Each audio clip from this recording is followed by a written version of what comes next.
14 ରୁ 15 ବର୍ଷ ବୟସ, just plus two first year. ଆପଣ ଚିନ୍ତା ବି କରିପାରିବେ, ଏଇଟା ଗୋଟେ ଲୁଚା ଛପା ନାହିଁ। ବର୍ତ୍ତମାନ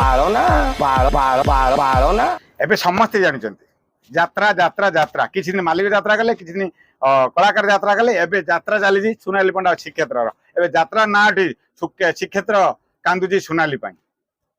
ଆଉ ତାଙ୍କ ଓକିଲ ବର୍ତ୍ତମାନ କେସ୍ ଲଢି କଣ କହୁଛନ୍ତି, ସୁନାଲି କୁଆଡେ 14-15 ବର୍ଷରେ ସିଏ କୁଆଡେ ତାଙ୍କୁ ବଳାତ୍କାର କରିଥିଲେ, ତାଙ୍କୁ ଜୋର ଜବରଦସ୍ତ ତାଙ୍କ ଇଚ୍ଛା ନଥିଲେ ବି ତାଙ୍କ ସହିତ ଶାରୀରିକ ସମ୍ପର୍କ ରଖିଥିଲେ।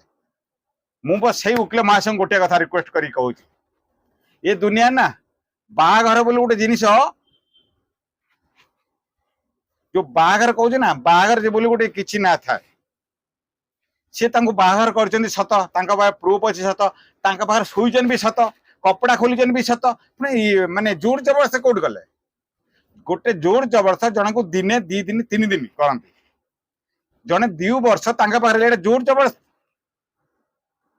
ଯୋଉ ଆମର ମହାଶୟ କହୁଛନ୍ତି, ତ୍ରିପାଠୀ ମହାଶୟ କହୁଛନ୍ତି ତାଙ୍କୁ ଜୋର ଜବରଦସ୍ତ କରାଯାଇଥିଲା, ତାହେଲେ ଜୋର ଜବରଦସ୍ତ କେମିତି କରାଗଲା? ସେ ତ ବିବାହ କଲେ, ସାଙ୍ଗରେ ଯାଇ ମନ୍ଦିରରେ ବିବାହ କଲେ, ତା ମାମୁଁ ଘର ପାଖରେ ରହିଲେ, ଆଉ 1.5 ବର୍ଷ ଶ୍ରୀକ୍ଷେତ୍ର ପାଖରେ କପଡା ଖୋଲିକି ଶୋଇଲେ। ଆଉ କପଡା ଖୋଲି ଶୋଇଲା ପରେ ଶ୍ରୀକ୍ଷେତ୍ର ପିତା ନାଗଲା ନାଣ୍ଡୁ କତିକି ପଳେଇଲେ। ନାଣ୍ଡୁ ଯେତେବେଳେ ବାସିଲା ନାଣ୍ଡୁ କତିରେ ହସିଲେ, ଆଉ ନାଣ୍ଡୁ କତିରୁ ଆସିକି ପହଞ୍ଚିଲେ ତ୍ରିପାଠୀ କ୍ଷେତ୍ର। ପୁଣି ମାନେ ଜୋର ଜବରଦସ୍ତ କୋଉଠି ହେଇଗଲା? ଯଦି ଜୋର ଜବରଦସ୍ତ ହେଲା ତାକୁ କଣ ବାନ୍ଧି ରଖିଥିଲେ? କିଛି ଦିନ ପୂର୍ବରୁ ଏଇ କଥା ଯେତେବେଳେ ସୁନାଲି ପଣ୍ଡା କହିଥିଲେ, ସୁନାଲି ପଣ୍ଡା କଣ କହିଥିଲେ? ସୁନାଲି ପଣ୍ଡା କହିଥିଲେ କି ସୁନାଲି ପଣ୍ଡାକୁ ନାଣ୍ଡୁ ବାନ୍ଧିକି ରଖିଥିଲା। ଆଉ ସେଠି ସୁନାଲି ପଣ୍ଡା କଣ କହିଥିଲା? ଝିଅକୁ ଧମକ ଦେଇ ରହିଲେ ଗୋଟେ ଝିଅ ରହିପାରିବ କି? ଆଜିକାଲି ସୋସିଆଲ ମିଡିଆ ନାହିଁ, ମୁଁ ଥାନାରେ କେସ୍ କରିପାରିନଥାନ୍ତି, ମୁଁ ମିଡିଆ ଆଗରେ କହିପାରିନଥାନ୍ତି ଯେ ମତେ କାହିଁକି କିଏ ଧମକ ଚମକ ଦେଇକି ରଖିବ?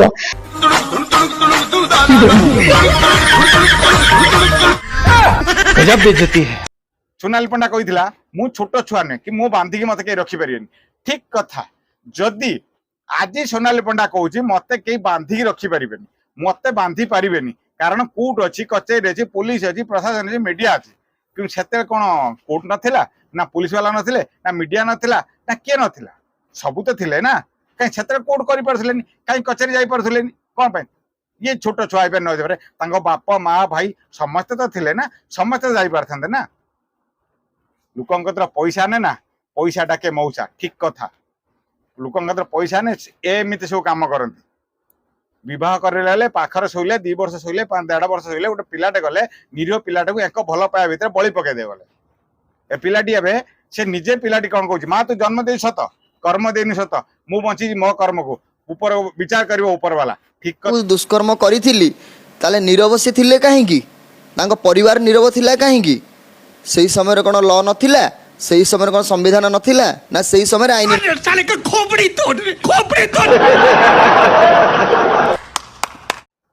ଆଉ ସେ ଓକିଲ ମହାଶୟ ଏବେ ସେ ତାଙ୍କ ଉପରେ କି ଦଫା ଲଗେଇଛନ୍ତି।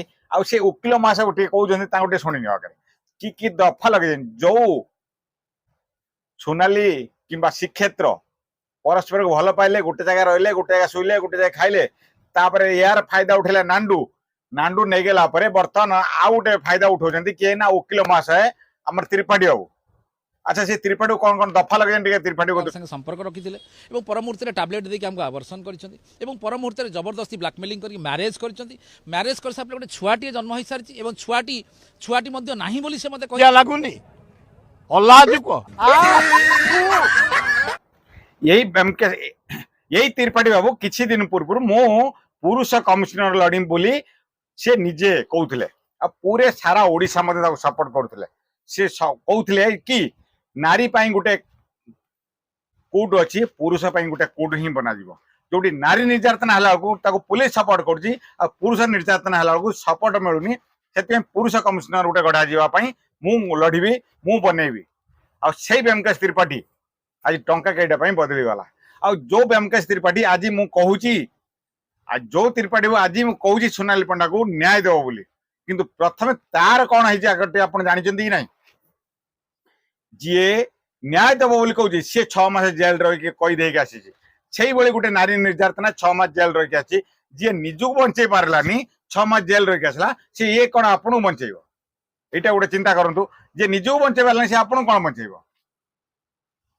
जो त्रिपाठी हु हल्ला करुले कि मु पुरुष लड़बी पुरुष लड़बी पुरुष लड़बी सी आज लड़ी पार्लानी कहीं ना टंका कईटा सोनाली पंडा तरफ से बाहरी गला भल कथा किंतु गोटे कथा चिंता कर दरकार था जो श्रीक्षेत्र आज कौन बाहर 12 वर्ष है कौन बाहरलानी जहाँकि फल गोटे प्रेसर था जो प्रेसर से निजे कही पार ना सही पार ना चाहूले स्त्री काण को आनी पार ना आज गोटे समस्ते सुर उठे सागर श्रीक्षेत्र सुर उठेला कारण तार गोटे साहस है 5 जन सुर उठुन शायद मो पटू कई सपोर्ट मिले जहाँकि सी आज सुर उठेला आई सुर फायदा उठे ना किए त्रिपाठी बाबू टंका कईटा स्त्री स्वामी भितर आउ टे झगड़ा बढ़ेला मुझे बोधे म्यूचुअल करदे कि म्यूचुअल बदली कि आहरी बढ़ेदेले दिस इज द पॉइंट